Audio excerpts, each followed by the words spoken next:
ప్రజలమైన మేము భారతదేశమును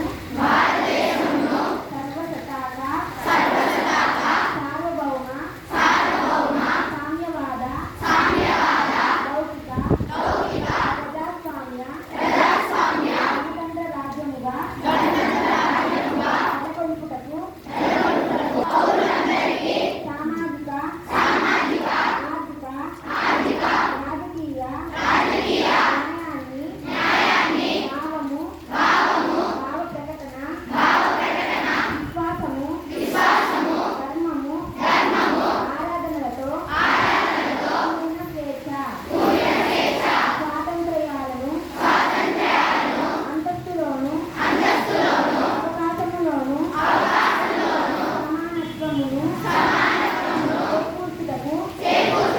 అందరిలో వ్యక్తి గౌరవాన్ని దేశ సమగ్రతను తప్పక తీసుకొచ్చే సౌభ్రాతలను పెంపొందించుటకు సత్యనిష్టపూర్వకంగా తీర్మానించుకొని 1949వ సంవత్సరం నవంబర్ 26వ తేదీన రాజ్యాంగ పరిషత్తులో